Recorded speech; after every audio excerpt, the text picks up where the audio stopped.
More bad news in this city gripped by fear. A caribou is in critical condition, the victim of a mauling by a savage polar bear. This, the 27th such attack, comes just 1 week after ZPD officer Judy Hopps connected the violence to traditionally predatory animals. Meanwhile, a peace rally organized by pop stars.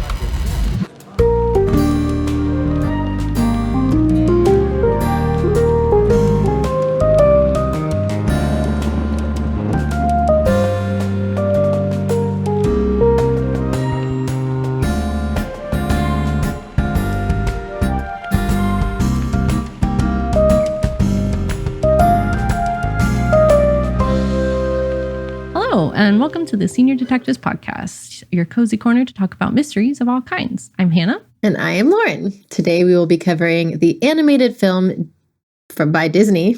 I wrote film Disney film. The animated film Disney film. We're off to a great start. We will be covering the animated Disney film Zootopia today, written and directed by Brian Howard, Rich Moore, and Jared Bush. Disney Plus summarizes it: a rookie cop rabbit and a wily fox team up to crack a case. It's very vague. Love it. I'm surprised it has taken us this long to do anything Disney. Is this our first Disney content? I kind of don't think we've done anything Disney.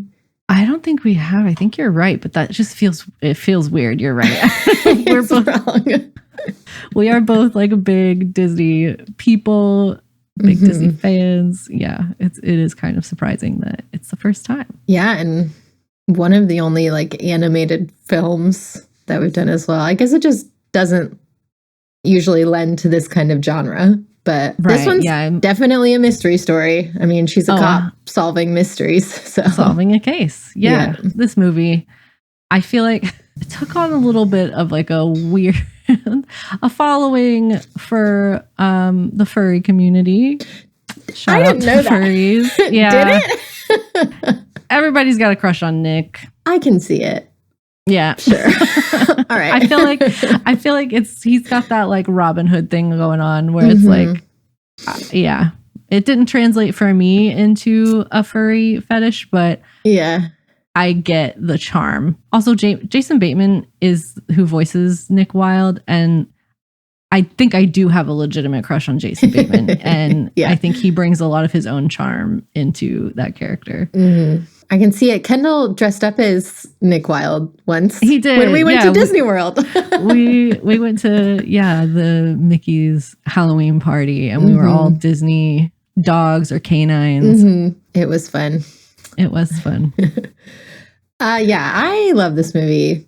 I think it's a good addition to the Disney repertoire. I agree. There's a second one coming out fairly soon. Yeah. I'll be interested to see how that one goes. I saw a post on Twitter of somebody being like, oh, what are they going to tackle in this one? Like the abortion issues? I was like, I mean, maybe. It is. Who knows?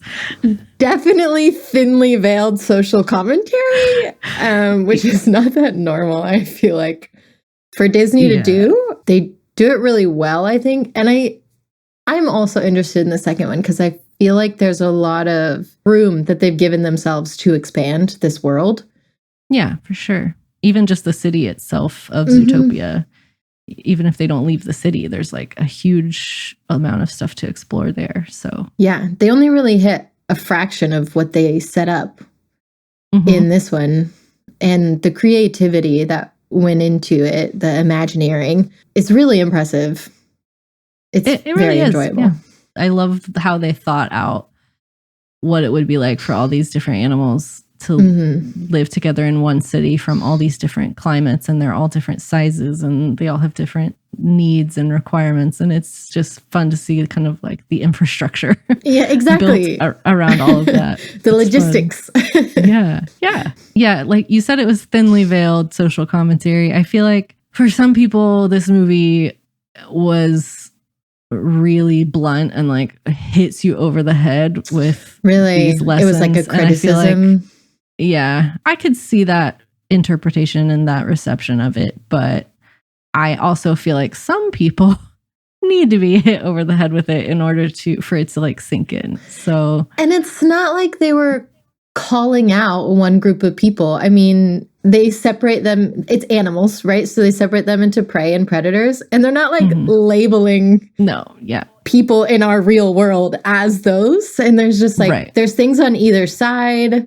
They come at it from a bunch of different angles. So I feel like if you're feeling attacked, there's probably a reason. Also, it's a kid's film. So, like, yeah, as an adult, it might feel like it's hitting you over the head with the obvious, but it's a kid's film and they are breaking it down very simply for children. Ultimately, like, yes, it's still enjoyable as an adult, but bottom line is it's a film for children. So, valid. Yeah, giving them the morals. Yeah. We open with our introduction to our main character, a little tiny child version of her. Her name is Judy Hopps, and she's a bunny. So cute. All right. She's so cute. I'm not supposed to call her cute. Not supposed to call her cute, but I'm sorry, ma'am. You're cute. So it opens with a school play. Yeah. And she's little. She's a baby version of her. All these little baby animals are putting on a play. And man, there is a little tiny baby tiger, or like he's some sort of big cat, and he's doing like the music for the play. Yes. And he's the cutest thing in this whole movie. He's so cute. It's so fucking cute. It's like, it hurts a little bit how cute he is. Yeah. But yeah, she's talking about the evolution of animals from predator to prey, and now they've kind of overcome their nature and they all live in harmony. She's championing the city, like mecca of this population. It's called Zootopia, where the slogan is anyone can be anything. And she's in like the suburbs of that city, like pretty far out on a farm. Her parents are carrot farmers. The mom is Bonnie Hunt. And I don't know if I have ever seen her play anything other than a mom. Isn't she the mom in Cheaper by the Dozen? Yes, she is. Okay. That's, I think, maybe the only other thing I've seen Bonnie Hunt in. Yeah. At least to my knowledge. But yeah, I immediately think of her as just a mom figure. I think she's typecast, but she plays it very well. She does. And her dad's name, I don't know. We don't know their names, but he's played by Don Lake. And they basically see this play and they're like, nah, you should not pursue that dream. That seems dangerous. And also just give up on your dreams and be a carrot farmer. It's not exactly true. And not everybody can be anything you want to be. And she's just like, well, I'm going to be the first bunny cop. She's adorable. I guess I have to be the first one. Yeah. So cute. Just like the innocence of a child is very cute. Baby Judy. So cute. And the fact that she doesn't take no for an answer, even when it comes from her literal parents. Right. They're at like a carnival kind of deal. There's another animal that's had their ticket stolen by a bully named Gideon Gray, who is a fox. It's a fox. Which is like number one enemy of a bunny. Right. It's very like, yeah. Yeah. But Judy stands up for the other kid and ends up getting scratched on the face by Gideon. He like attacks her, but she, in the process of that, steals the kid's tickets back and is able to return them, which kind of just strengthens her resolve. I'm gonna do it. And they're very appreciative and etc. But yeah, like some major bullying, and it cuts to her as an adult. And eventually, you know, she's talking to her parents and they're like, what about that bully? He's a fox and, you know, you're going to go into a city full of those people. And she's like, no, he was a bully who happened to be a fox. So, I mean, the prejudices are very plainly laid out. They talk about them often. And she's trying to get past them. Yeah, she's done a lot of work and does think about it differently than like her parents do. Like Lauren said, like she acknowledges that just because that bully was a fox doesn't mean all foxes are bullies.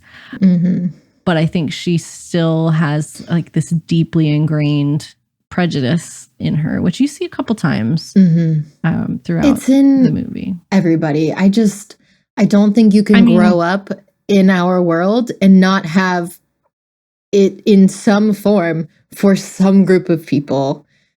100%. As much as we try to push past it and have critical thinking. You can be anti-racist and still have racist thoughts. It's just all about acknowledging them and learning from them and moving on. So we get like a training montage of her in the police academy when she's really struggling at first. Yeah. Zootopia has 12 ecosystems. That's a lot. And so they have to learn to survive and be a cop in every single one of them, which it looks really hard. I'm not built like that. No. But bless Judy, she really is. And she's training with all these other police cadets who are either predator species or like really big prey species. So like elephants and rhinos. Yeah. So she's tiny and just not all that strong. And, you watch her through this montage, find out how to make her size work for her. And it's that whole kind of concept, which I feel like we've seen in other movies and stuff. Totally. But I mean, so she gets recognition for it. She graduates top of her class. They have a ceremony where the mayor is there and the assistant mayor, both big names. The mayor is J.K. Simmons and assistant mayor Bellwether is Jenny Slate. Also love. Yeah. The way I get so excited every time I am watching something and just all of a sudden unexpectedly hear J.K. Simmons. It warms my heart. I cannot disassociate Jenny Slate from Mona Lisa. From Parks and Recreation. Money, please. Money, please. Yeah. Which is a bummer because that character is so outlandish. But I mean, yeah, she's so over the top. But it's kind of like how John Ralphio, what is that actor's name? Ben Schwartz. Ben Schwartz. He's like, I feel like every character that he plays, he brings that energy to it. And I think she kind of does the same. It's just different levels. It's funny for me because Jenny Slate in my head is 50% Mona Lisa and 50% Marcel the Shell, which is from a YouTube from Marcel the Shell. Okay. I don't know. So she made like YouTube videos. I mean, this was probably back in like 2011. Okay. Where she voices like a little shell named Marcel. And they were just YouTube videos for a while. But then like a year or two ago, they made a Marcel the Shell film. And it's legit so good. 100% recommend it. Okay. One of the best like movies I've seen recently. But yeah, she uses a very specific voice for Marcel the Shell, and I can't disassociate her from it. Like she's half Mona Lisa, half Marcel the Shell. Nice. She is a sheep. So the mayor is a lion, and she's his assistant, and she's a sheep. And it's just so clear that he's a dick to her. Yeah, doesn't appreciate her at all. And she seems to do a really good job at her job and just is going unseen and unappreciated. She calls herself a glorified secretary at one point. Yeah. And it is also clear that naming a bunny cop top of the class looks very good for him politically. And that's why he cares. And so it's like, yes, we get this montage of her climbing through the ranks and graduating top of her class, but it's just pretty immediately evident that her skills is not going to stop prejudices against her either. Yeah, absolutely. She graduates, her parents are simultaneously very proud of her, but then also like they're watching her leave for the big city of Zootopia and are like this strikes me very close to my core of parents just being like terrified of big cities. Right? If they're like, from a small town, they're like, you're going to go get corrupted or murdered. Yeah. It's like, I don't know why they think. don't think it's any more dangerous in like New York City than it is in my own personal neighborhood. I feel just as safe. Yeah, it's Judy kind of rolls her eyes at them, being like, okay. She does, yes. Yeah, and basically to shut them up, she takes a little can of, it looks like mace, but it's labeled as fox repellent. Mm-hmm. So for foxes specifically. Yeah. They're not worried about any other predators in the city. Just the foxes. I think that comes back to like kids movie. Like they gotta keep it. They can't send it in too many directions because kids can't handle that. Making it specifically fox repellent than her befriending a fox. For a kid, I feel like that through line is important. Yes. For them to make the connections. For sure. And she gets on the train to Zootopia. Cue Shakira. And Shakira. Her song, it's called Try Everything. It's awesome. I love it. It's a bop. It is a bop. It's a wonderful montage. And this is when we start to see the imagination of the writers. I think it is so cool. She starts walking through the city and you see like little hamsters and giraffes and just all of the different ways that these animals are living in this giant city together. It's so interesting. It is. When she's on the train going in, it's almost set up in like rings as you move toward the city center, and the different rings are like different climate zones. So there's like a rainforest ring and a desert ring.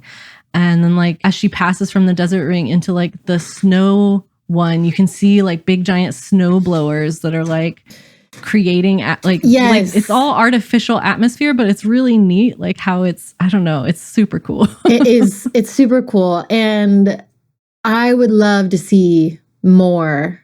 You go to like, I think maybe like 3 or 4 different ones. Maybe 4 of the 12 that there are. Yeah. And I thought it was interesting. Again, I think it's because it's a kids movie and they need to keep it kind of contained. But there's only mammals. The whole movie is only about mammals. It's like mammals are the only ones that have evolved, / they don't even comment on reptiles, amphibians, birds. Insects. Nothing. Yeah. So I think that's interesting. And I would also love to see them branch out that way, or at least explain it. I think they're going to. There's a snake in the trailer for the second film. Yay! So they're definitely like flushing out the world a little more. Cool. I mean, I don't know why they made the creative decision to exclude large portions of the animal kingdom. Like, what are the fish doing? What are the fish doing? I need to know. I have questions.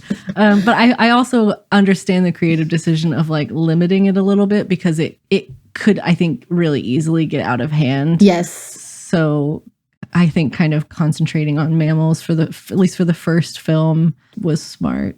And people relate the most to mammals. Yeah. We are the most like mammals. They're the cutest. They're charismatic. They're the easiest to like anthropomorphize. Yes. Right. I mean, we do that anyway all the time. Yeah. And I feel like it just translates with mammals a little bit more, a little bit easier.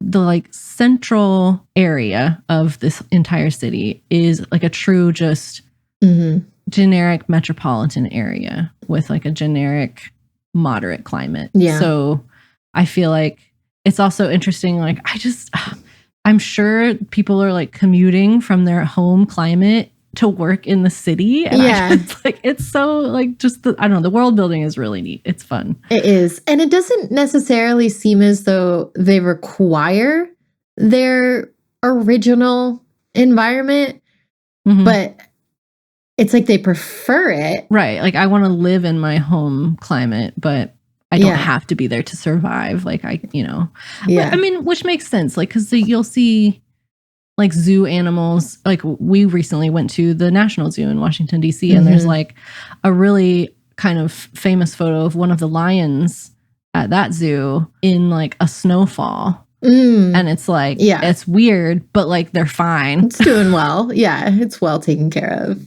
Right. And they are, they're fine to be out in the snow for a while, So yeah, it makes sense. So she gets to the city and she, it's city living. This is very realistic, and I appreciated it that she lives in this teeny tiny little apartment. It's a sad little apartment. And I wanted to note that this movie has a lot of references to other Disney movies in it, which is very common in Disney movies nowadays, that they sprinkle their own shit in it all over the place. Mm-hmm. But I have never, ever, ever seen a Brother Bear reference, which is my favorite Disney movie, in another Disney movie. And I'm pretty sure that her neighbors that yell "shut up" to each other are referencing the Rams in Brother Bear. Oh, really? What species are her neighbors? They're antelope of some kind. Some sort of like deer, like antelope sort of species. Okay, well that makes sense. Huh? They're not the same animal, right? But like close enough to like reference it. I think so. And the way that they scream at each other, they start saying "shut up," and then the other one says, "No, you shut up! No, you shut up! No, you shut up!" And that's exactly what they do in Brother Bear. I mean, that makes sense. I didn't catch that, but I don't know that movie as well as you do. Right. I mean, who can say I could just be like grasping at straws? It's so underappreciated, but I don't think so. I think that seems pretty on the head to me. I don't know. But like she can hear literally her neighbor's entire conversation. Yeah. And vice versa. Like I think they overhear her have like a kind of a phone call with her parents after her first day of work. And they're like, "It'll be okay." Yeah, no one is super welcoming. I mean, I think it's just indicative of cities. I mean, right. I think that's one of the bigger adjustments when you spend time in a city is versus, suburbs and the country is cities are so much more indifferent to you. Like you will have interactions with people, sure, but most people are indifferent to you. And I feel like that indifference is hard to adjust to, especially coming from like talking about real life now, like adjusting from like the US South and how much people talk to each other and interact. And even if some of it's a little bit fake. Oh, it's fake. They're just as rude behind your back, if not worse. But yeah. Right. You're just like used to this kind of over the top, charming, welcoming sort of attitude. And then you go to a city and nobody like acknowledges you. It's weird at first, but kind of freeing a little bit. That's to how not I be feel really about perceived. Yeah. Because it's like the mental energy it takes. I mean, it's nice to just like walk on by and no one just be one of the many. Yes, I agree. Yeah. I find it freeing as well. That being said, I don't think I could do city life for very long. But because it's also a lot of mental energy because there's a lot going on all the time. Right. Yeah. I'm not built for New York City. No. Even a little bit. Anyways, so she gets to her first day on the job. Officer Clawhauser is the leopard jaguar. Or is he a cheetah? He's a cheetah. Okay, nice. I was wrong. Which I guess is part of the joke because he's a chunker. He loses within the first few minutes of her meeting him, he loses a donut in his like neck bowl. Yeah. So I guess it's kind of a low-hanging fruit of a joke to make the cheetah. And he's like, he calls her cute, and she's like, "Oh, so other bunnies can call bunnies cute, but when other animals do it," and he's like, me, a person who they just say is a donut-loving cop stereotyping you," and then he like pulls the donut out of, and so it's like, to be honest, I think they hit it on the head, but then they made fun of themselves for it.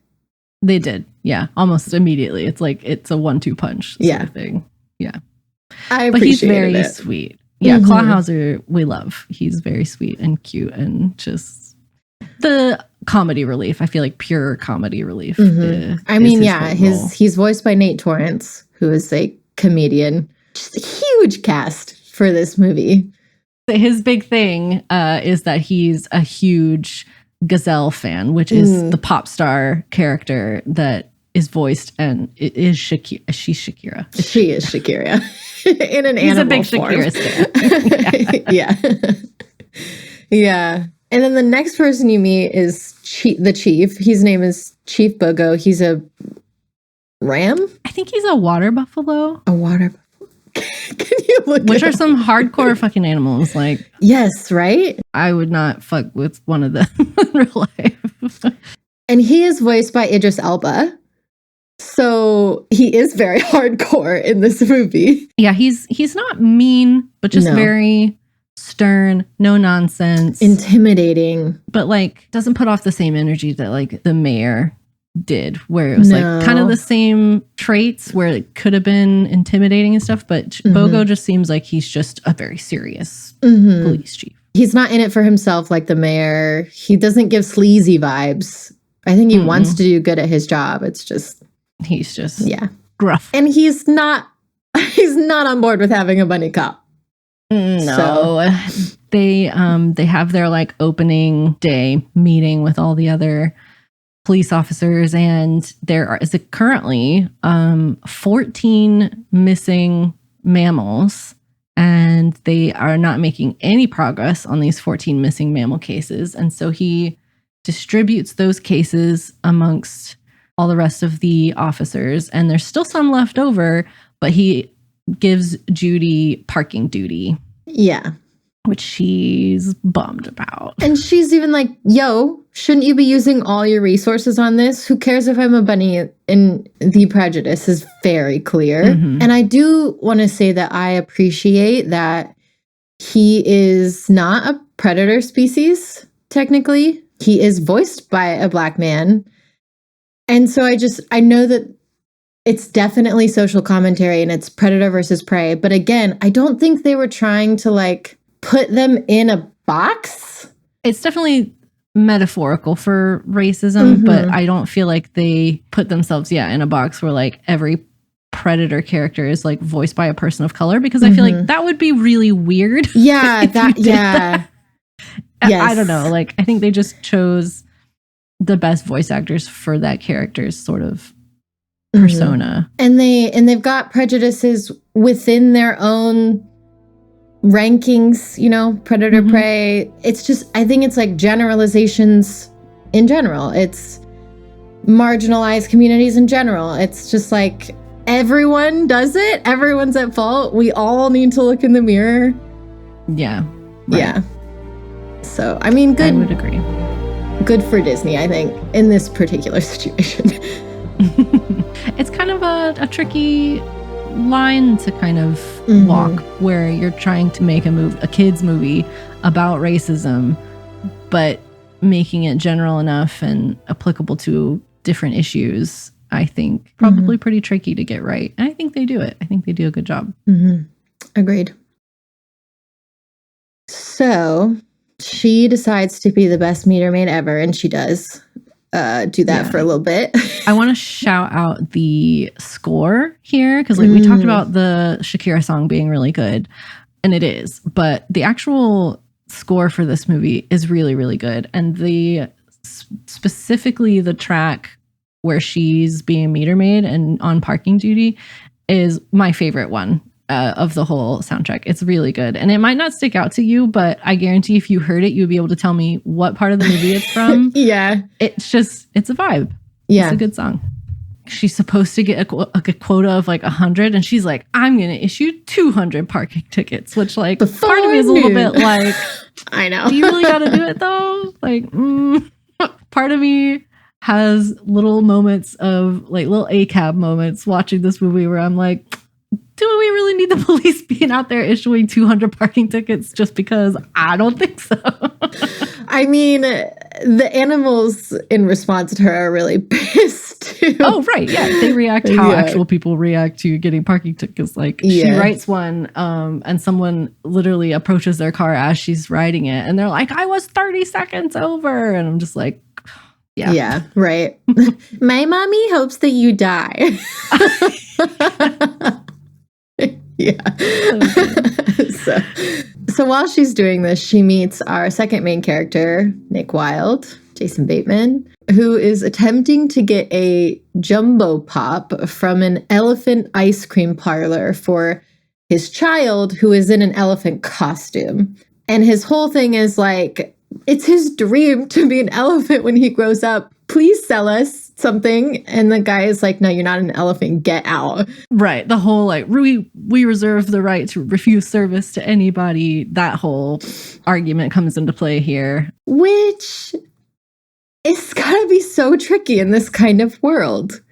Because how do you price things? Because elephants obviously need more than mice. Mm-hmm. Is being a mouse super cheap and being an elephant crazy expensive? They got to regulate that somehow. So. Yeah, I mean, honestly, that debate is happening right now with clothing and whether a size XS pair of pants should cost the same as like a 4X because it's more fabric. You're using more fabric and stuff. And it's like, it's a debate. People have opinions about it. And how do you I don't know. Because yeah, obviously like a popsicle for a fennec fox, a tiny little fox, is gonna be so much more like less product than one for like a hippo or an elephant or whatever, whatever. It's yeah. Those sort of logistical questions, it's like I like thinking about it, but I don't actually expect them to answer it because that's not what they're touching on right now. That's not the point, but that's what I was thinking about. So Judy has followed him because she sees a fox and she follows him immediately with suspicion. Like, this is where... Exactly, yeah. It's coming out. And this morning when she left for work, it's like she sees the fox spray on her dresser by the door. And she's like, nah, I'm not taking it with me. I don't need it. And then she pops back in for it really quick and grabs it. Because like that deep-rooted prejudice it's there. She is like, in her gut, I think, a little bit worried about it. Mm-hmm. Yeah. And and she notices Nick because he's a fox. Literally follows him. So, and he explains the situation. She's like, oh, I misjudged him. Look at me. I can't believe I did that. She helps him get the jumbo pop. She doesn't notice that his son, quote unquote, is a different species of fox. But anyways, it's a kids movie. Yeah, I do like that they touch on that though, because when the son finally talks, it's like clearly an adult man's voice because it is like an adult fennec fox that's just tiny. Just and they're using it against, And she even pays for it for him. And then they walk out of the store and she's like, it just makes me so mad to see people have a backwards attitudes towards foxes. I know. This sort of pandering. I don't know what to call it. Right. Like it's like a microaggression where you're like, you wouldn't talk with this tone of voice and cadence to anyone else. Like, why are you even making a point to say this? Just say, have a great day. You did the right thing by intervening and buying them the pop or whatever, but like just leave it there. That's it. You're trying to pat yourself on the back for getting past your racism, your animalism. You want them to give you a little gold star. And his reaction to it is so funny. He's like, it's rare that I find someone so non-patronizing. Yeah, he calls her on it so fast. She doesn't realize it, though. Nope. Right over her head. Yeah. Which I also feel like is accurate. Totally. Because that's what she wanted. She wanted to be pandered to. But so she continues to write parking tickets and go about her day. But then she actually bumps into them elsewhere in the city, and she sees them basically running a racket. They are melting down this jumbo pop that they bought and making a bunch of tiny popsicles and selling it to lemmings. And she is aghast. Yeah. She's and so then they like take the wood and sell it to mice for their construction. Yeah, she's so upset. The way they do this, I think, is super clever because they go to different ecosystems to do it in different areas. And right. So it's like you wouldn't, unless you were following them, you wouldn't really notice that it was any sort of scam or racket was happening. And she confronts them about it, but Nick has his shit together. Like, he knows what's up. He says, it's called a hustle, sweetheart, which is very quotable line from the movie. Mm-hmm. And he's like, I've been doing this my whole life. Like, you can't get me.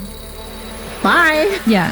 He basically lays out his whole scam and says, like, yeah, I've been selling these for like 15 years and I've been making bank and there's nothing you can do about it. Yeah. And she ends up standing in a puddle of wet concrete, and he tells her that everyone comes to Zootopia thinking they can be anything. Well, you can't. You can only be what you are. Sly fox, dumb bunny. The next day at work, Judy apprehends a weasel that was stealing like flower bulbs from a shop, right? She calls them Mindicampum Haliocithecus. Right. I don't it's know like what this they big, long scientific name for these. Yeah. Yeah. And she chases them through to the little mouse district where she saves a mouse from getting crushed by a giant donut. Mm-hmm. That's important because they become besties. Yeah, it comes back like, you saved me from that giant donut. I know, her voice is so fun. So funny. Do you know the bit about the weasel from the weasel that she apprehends? The Disney trivia with it? He's Wesselton, like Weaselton, and it's a counter. It's like the opposite of the guy in Frozen. Yeah. So they're both voiced by Alan Tudyk, who does like a lot of Disney. Oh, I didn't know they were work. voiced by the same person. He also voices the chicken in Moana, so just noises. Like What? I think he has like kind of a thing with Disney now where it's like they bring him on for like little bit parts. So he voices both Duke Weaselton from this movie and the Duke of Wesselton in Frozen. But yeah, it's just like a little nod. But yeah, he does a lot of like little tiny bit parts in Disney movies. It's great. That is fun. Nice. It was better than I was expecting. She causes a huge scene, lots of damage, and she gets totally chewed out for it. In fact, she gets So what happens is a woman comes in. She's an otter. Her name is Miss Otterton. And she's begging the police department to find her husband, Emmett Otterton, which, side note, why does he have a first name and she doesn't? That kind of bothers me. It's also like I feel like this Mrs. Otterton has such a tiny role, but it's Octavia Spencer. I know, which is like it's like even for the like little tiny side roles in this movie, they were like, what if we got an award-winning actress, one of my favorite actresses? Yes, yes. It's funny, and I think they should have given her a first name instead of just being this dude Mrs. who Otterton. doesn't have any lines. Wife. Anyways, Judy says that she'll take the case without clearing it first. Right. Yeah, like she tells Mrs. Otterton, I will handle your case, in front of her boss. Like she oversteps here. 100. It's like, I do not really blame Pogo for being like, you're fired. You can't be doing that. You can't be doing that. But Assistant Mayor Bellwether is there, and she informs the mayor very quickly that Judy's taking the case, and basically his hands are tied now. Right. Yeah. She kind of catches him I think she comes in and she's like, oh my gosh, I've just heard that you assigned a big case to our bunny cop. Like, this is so progressive of you. And he's like, yeah. I can't turn it around now.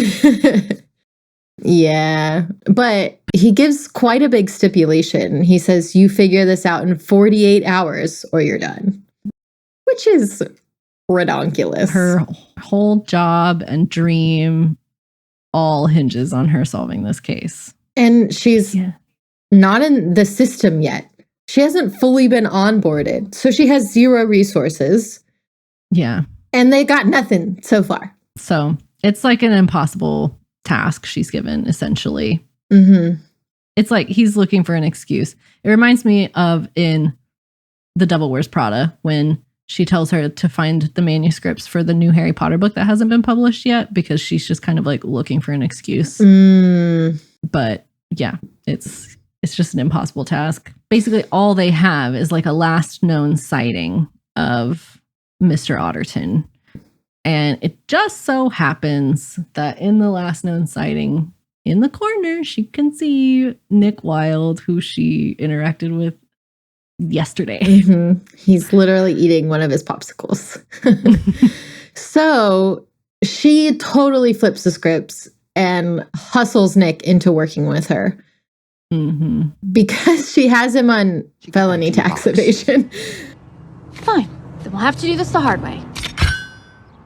Did you just boot my stroller? Nicholas Wilde, you are under arrest. For what? Hurting your feelings? Felony tax evasion.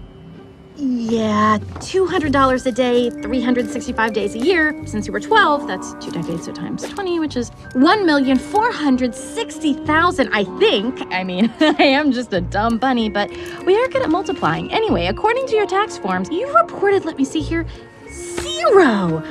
So this is how all the criminals come down eventually. She was recording their conversation. She has a little pen that looks like a carrot that also can record. And so she catches him saying, like, incriminating himself. Yeah. And he's like, shit. And I love it. His partner, the Fennec Fox, is in a stroller pretending to be his child again. He starts laughing. He goes, "You work or have fun working with a fuzz." She hustled you good.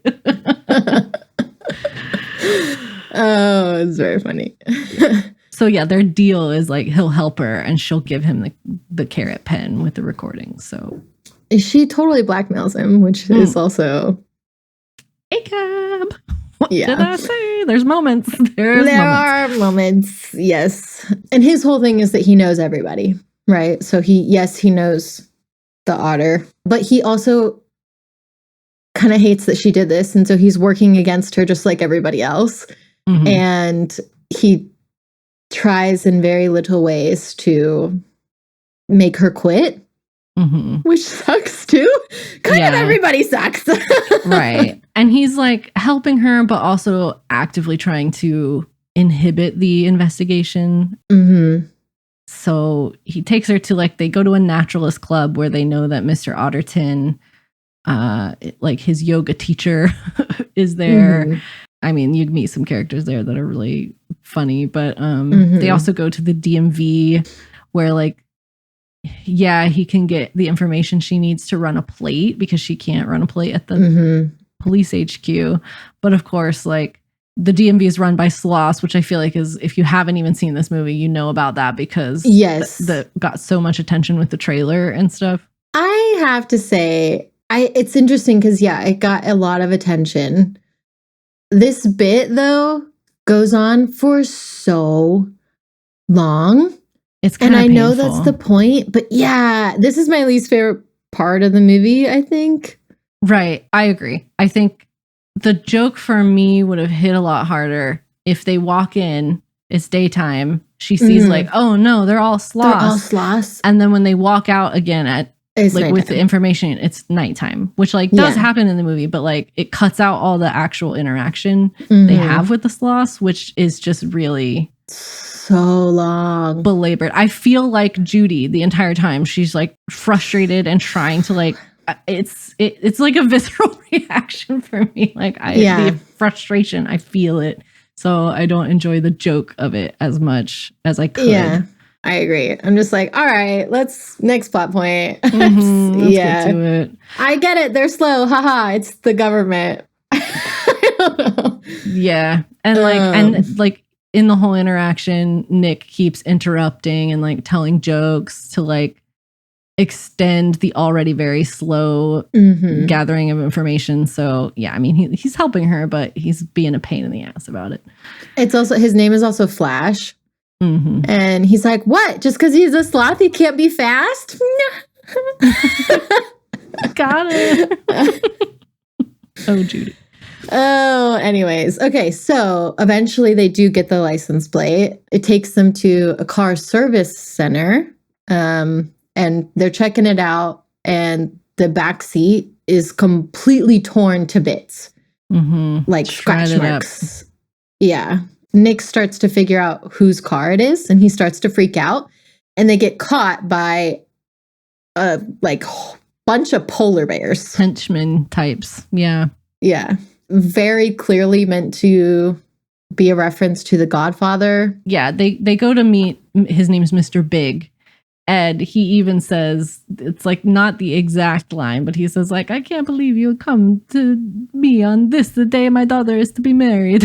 Right. It's just like, okay. All right. Yeah. Which The Godfather's not a Disney film, right? No. Disney doesn't own that. No, it's just like an essential piece of popular culture at this point. Yeah. I feel like. I was just wondering, because they also reference Breaking Bad at one point.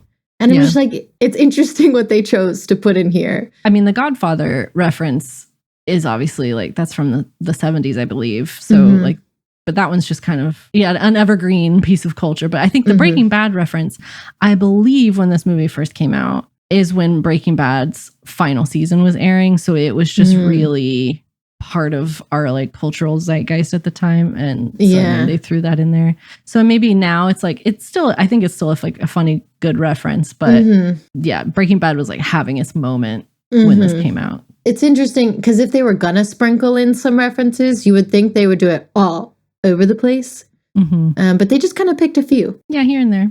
Yeah, I swear it was like, we're going to take this stereotype of these animals and name them the opposite, or do something about them that is the opposite. But not all of them, but most of them.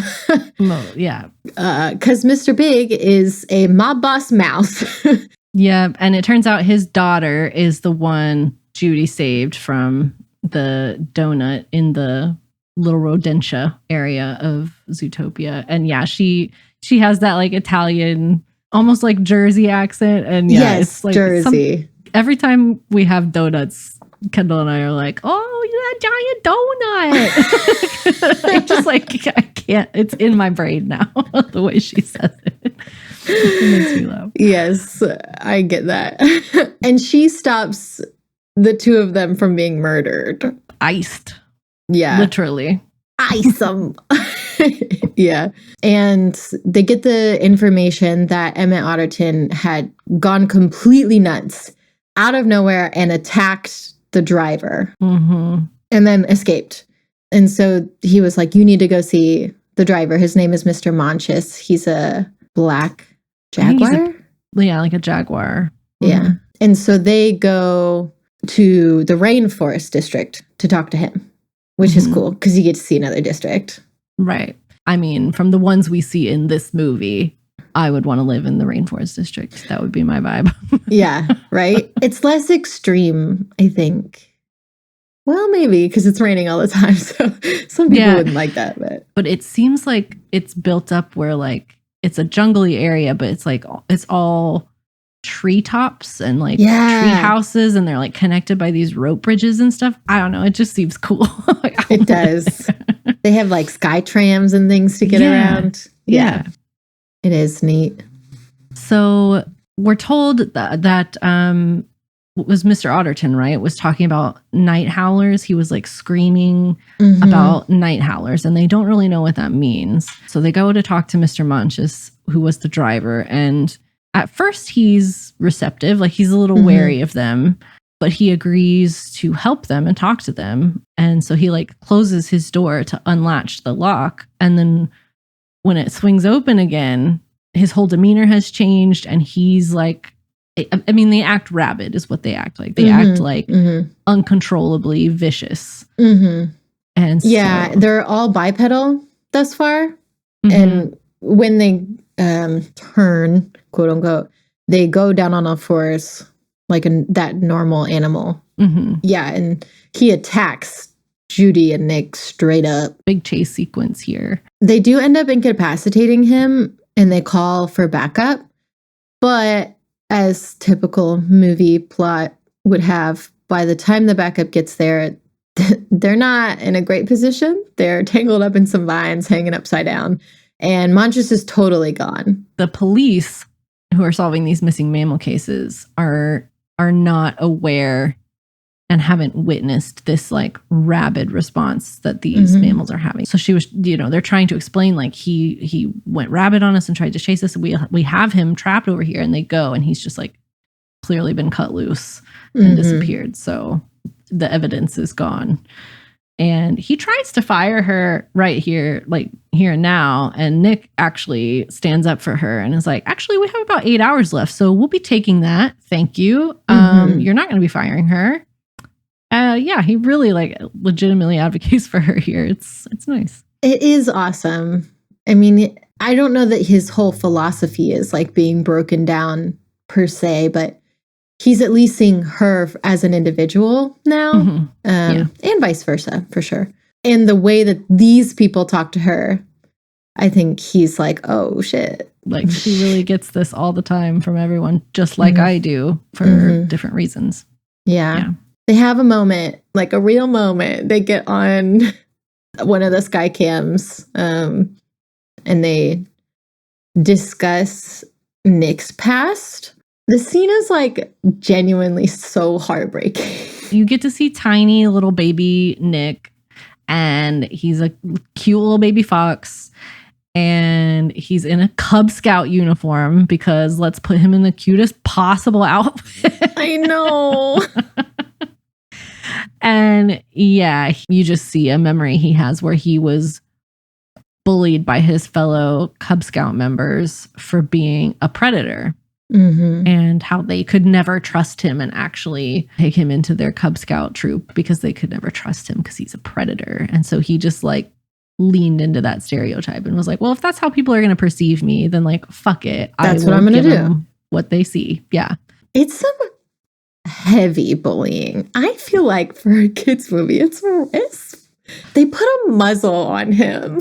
Yeah. I mean, I think if we translated it into an actual like racially motivated bullying, like I think these kids could have been tried for like a hate crime. Yeah. It's awful. It's bad.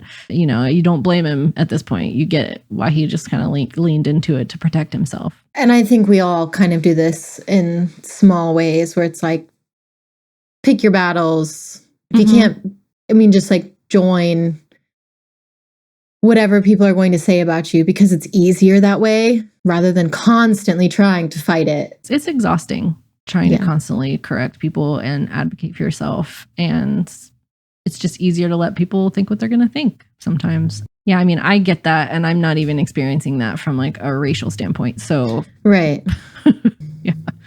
Yeah. So, major bonding moment for the two of them. He was very vulnerable with her, and he has the bright idea when they're talking about this to check the jam cam footage of Tundra Town, which is just like security cams, which they would have on video him freaking out. Yeah. So I feel like they could take that to the police, but at this point they're just like, fuck them. Yeah, we're solving it all the way before we take the evidence in. So Judy's like, I think I have someone who can help us with this. And they go see the mayor's assistant, Bellwether. There's a funny little scene, which I love, like, the implication here, because like she's typing on the computer and busy, and Nick is so desperate to touch the like fluff of wool on her head, and it's just like like, in case you didn't know, it is manifold. Please never touch a Black woman's hair. It's something that happens like more often than you think. And yeah, just don't ask for permission. Don't touch it. Don't touch anyone. Right. They do not give you consent. But yeah, just because it's hair doesn't make it okay. No, it's such a weird. I feel like some white women, like, it's like it's a moment where they're trying to connect and trying to like issue a compliment and be like, oh, I love your hair. And they like reach for it and touch it. It's like, don't do that. Imagine if somebody did that to you for any reason, especially if they were male. Like, right. It's like when something pregnant women, people just touch their bellies without asking. And it's so strange. Like, has anybody ever like approached you for your tattoos and like lightly touched your arm or something? And been like, oh, I love this tattoo. It's like, don't touch me. I've literally, because I have one on the inside of my forearm, I've literally had them grab my arm and pull it out to look at it before. Yeah, like flip your arm. Yeah, it's so strange. Just don't touch people. Just don't do it. Maybe don't. But yeah, this is like so specifically. That's like, the joke, yeah. And he's a fox and she's a sheep. So it's dimensional. She helps them and gets them the information. They get the footage. They see that this pack of wolves have captured Manchus and taken them away. And then they follow the footage all the way to this big, scary building on a dam. By the way, I thought it was interesting that they chose wolves because wolves are so heavily represented as the bad guys in all media ever. And I hate it because wolves are my favorite animal. But they end up working for the government, basically. And they're really dumb. So I kind of like that within its own stereotype, they kind of broke it. Right. Yeah. I mean, you think of wolves being the bad guys because they are like vicious carnivores. Cunning. And, like, cutthroat. Yeah. And then it's like, no, these are just dumb Kronk-esque henchmen for somebody else. And they're just like muscle, essentially, which I agree. Like it takes the expectation and then kind of flips it on its head a little bit. Because they're like wolves are supposed to be excellent hunters and work together really cunningly. And it's just like, no, they're just dumb. They're just so stupid.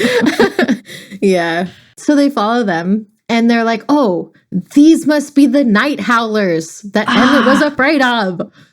Yeah. Makes so much sense. But they end up uncovering kind of a big, I don't even know, like, what's the word I'm looking for? Conspiracy. But like, conspiracy, yeah. Where the cover up.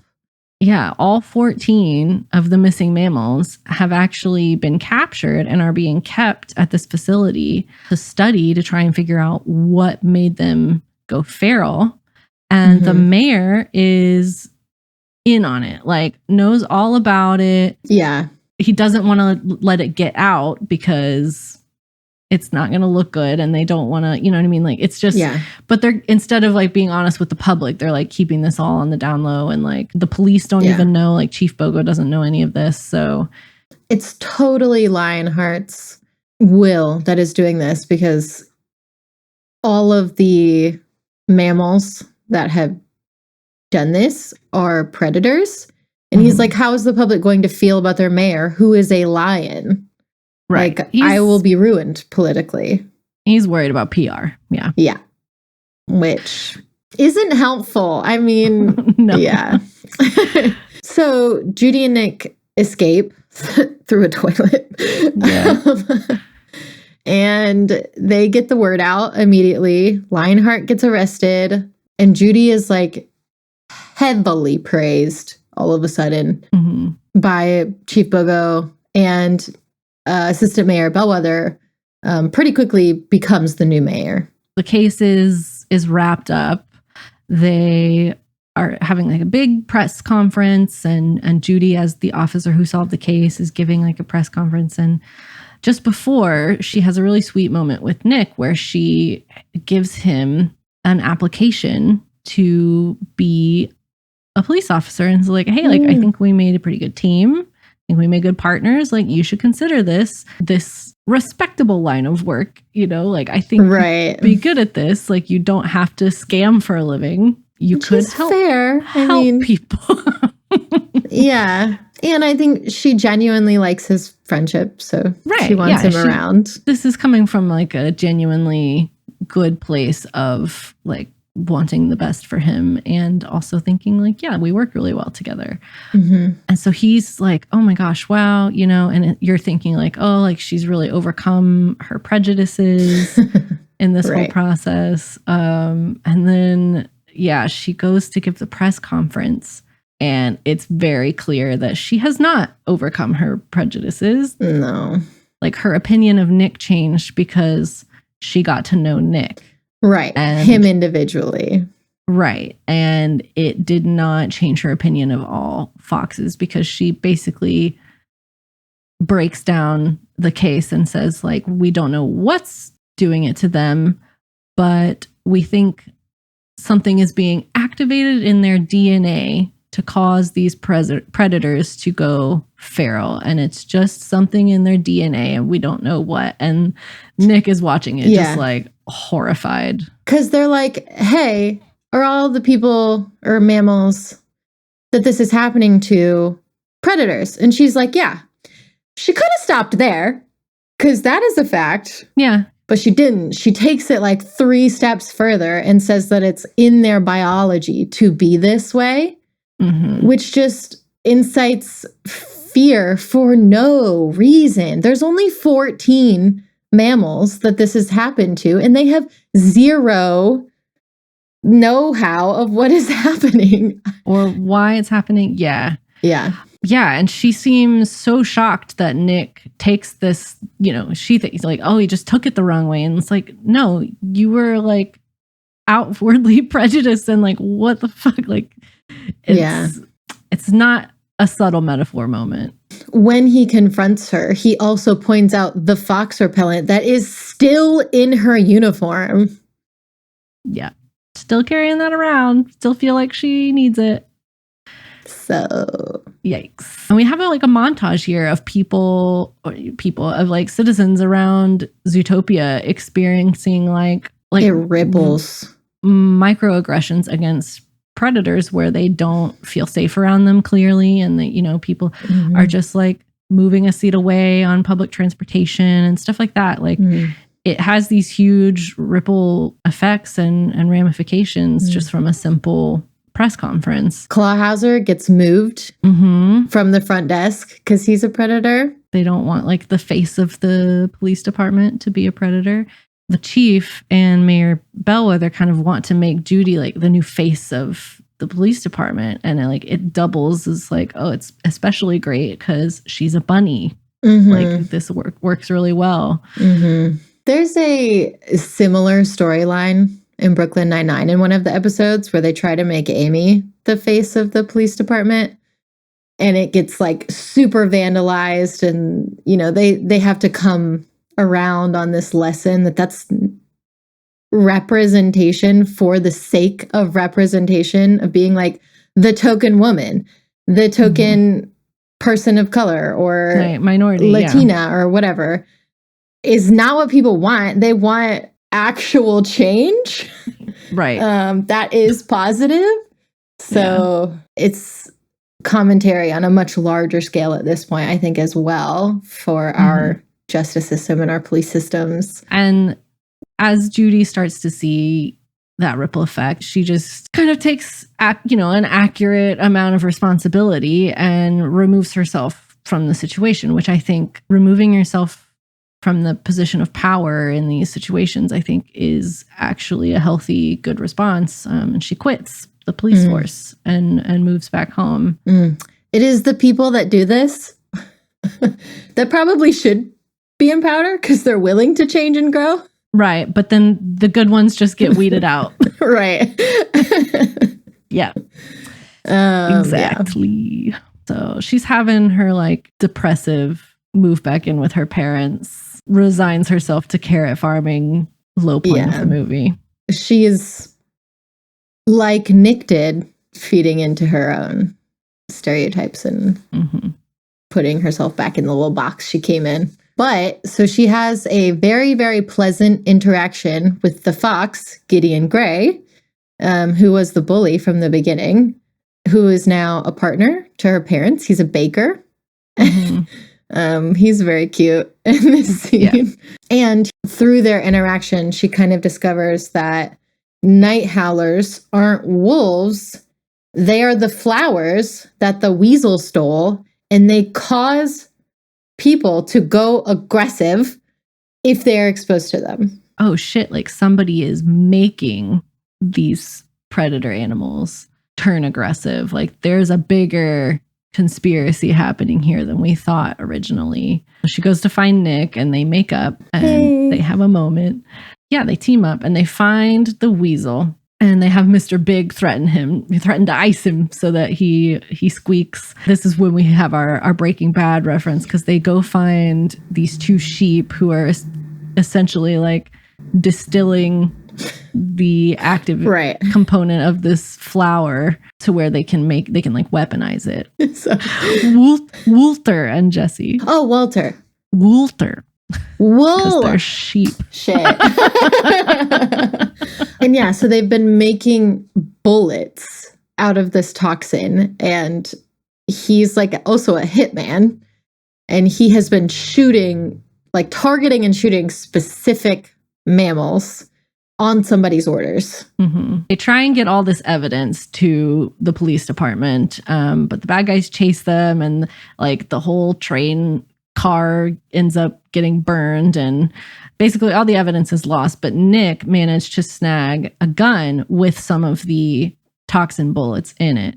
And so they are cutting through the Natural History Museum, and they kind of find out, and it's revealed that recently promoted Mayor Bellwether, the sheep, is orchestrating all of this. Power. Mm-hmm. Yeah. Yeah. She says she's tired of being underestimated and underappreciated, which she was. And her whole goal is to suppress the predators of the city, because the city is 90% prey. So she took her sad life, jumped off the deep end, and became a criminal mastermind of really bad proportions. So... Oh, yeah. They have their big confrontation scene, and she does her big monologue, and her whole plan is exposed, and she's kind of got Judy and Nick in a pinch, and they're down in like this like pit together. It's kind of weird. It's a weird setup, but they're like stuck somewhere together. It's like an exhibit. Yeah. Yeah. She shoots Nick with the toxin gun so that he'll attack Judy, and then like her issues will be solved because he'll just be another predator who went feral, and Judy's taken care of. So they do a whole gotcha moment here where it seems like Nick has attacked Judy, but really they are playing it all up. It's not true because they switched the bullets with blueberries. Yeah, which the way that comes about, it's not very clever, I don't think. But for a movie that is super clever, I'm like, okay. They're from her farm, and Nick just like has them on him. Yeah, he just happens to have some blueberries, which look exactly like the little, because the toxin bullets look like little blue marbles, paintballs, yeah, or something. Yeah, so like it just happens he has blueberries that look exactly like the whatever. They record her confession on her little carrot pin, and so she gets arrested.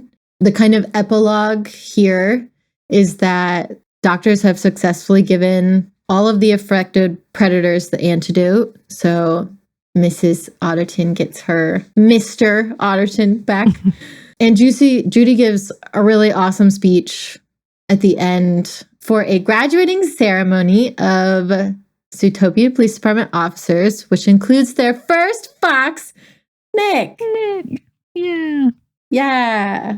This speech is cool. Basically, she's just like, look, everyone's got this inside of us, but as long as we're trying, like we need to actively just try. Right. Recognize your own prejudices when they happen and learn from them. Like we've talked about it, but like a lot of people like to pretend like, oh, I'm not racist. I never have racist thoughts. And it's like, no, that shit's ingrained in you. And it's not necessarily your fault, but it is your responsibility.